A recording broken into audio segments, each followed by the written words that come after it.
Protest is not treason. Release all and bad governance detainees. Briton drew Lambasts Nigerian government after declaring him wanted. Drew Prove's Briton, accused of inciting insurrection against President Bola Tinubu's government, has urged the Nigerian government not to treat protest as treason. Prove, whom the Nigerian government also identified as Andrew Wene, made this plea in a statement responding to allegations of building a network of sleeper cell to topple Tinubu administration and cause chaos in the nation. Prove's bookshop, located at the Abuja headquarters of the Nigerian Labour Congress (NLC), was previously raided and sealed. Part of the bogus charges against him involved enabling some and bad governance protesters with intent to destabilize Nigeria. In a statement on the letterhead of his bookshop, Prove wrote, "Protest is not treason. Release all the detainees. The mass protests over end bad governance and end hunger frightened the Nigerian government. But rather than addressing the people's demand, the government returned to repression." Prove further stated, perhaps 40 people were murdered by the police and other security forces.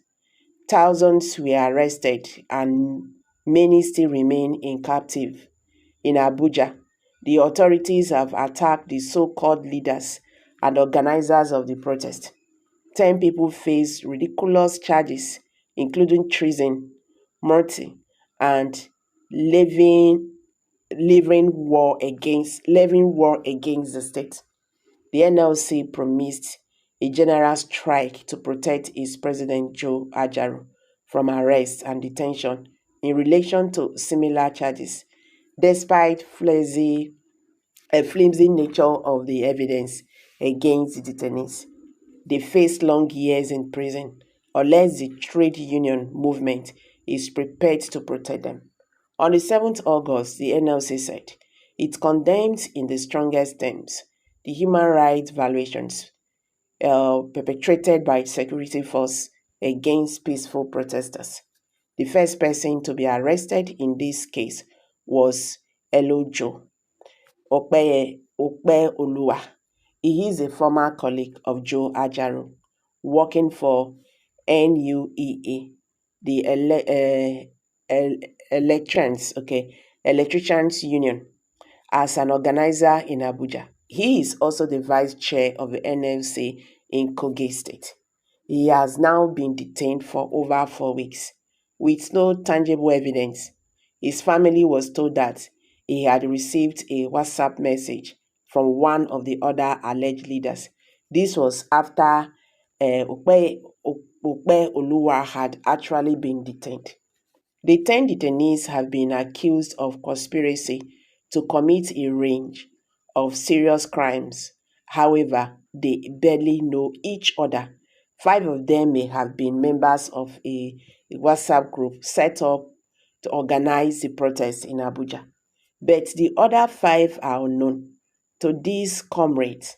They may be a few of the flag-waving protesters from Kano who were added to extend the range of the organizers to cover the main protest from Sokoto to Maiduguri.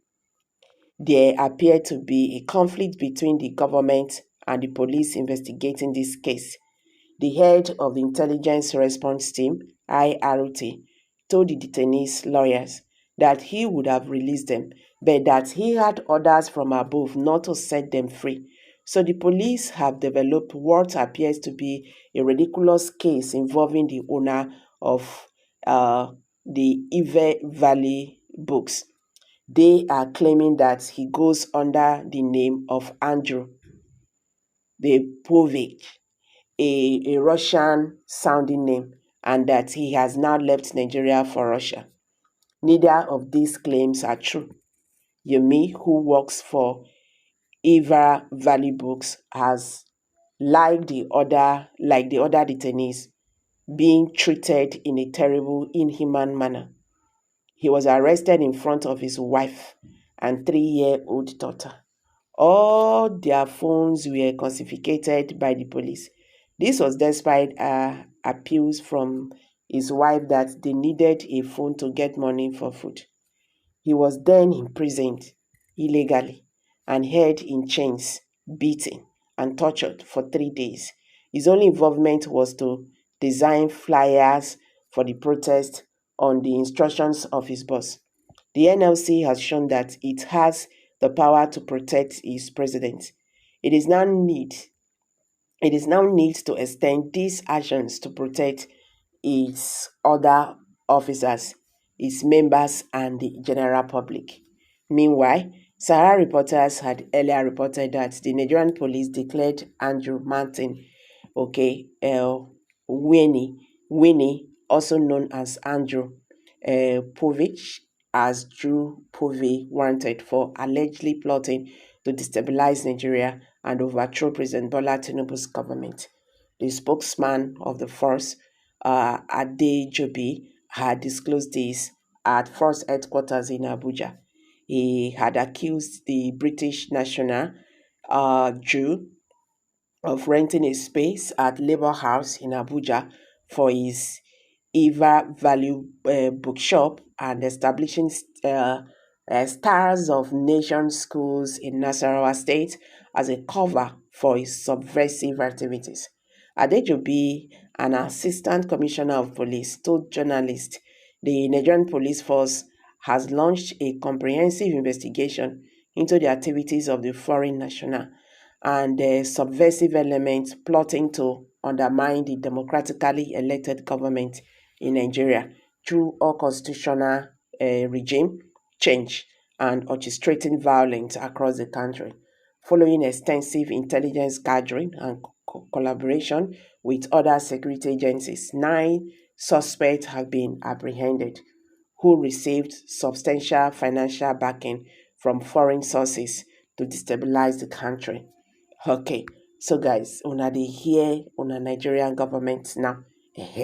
So now they see what then they do. All these ones now just plan to make sure say that October protest that they are organizing again does not hold. That is just a strategy they are using. Well, I'm dropping it here. Kindly drop your comments below the comment section. Please don't forget to give us a thumbs up. Share this video. Let it go viral. Thank you and bye for now.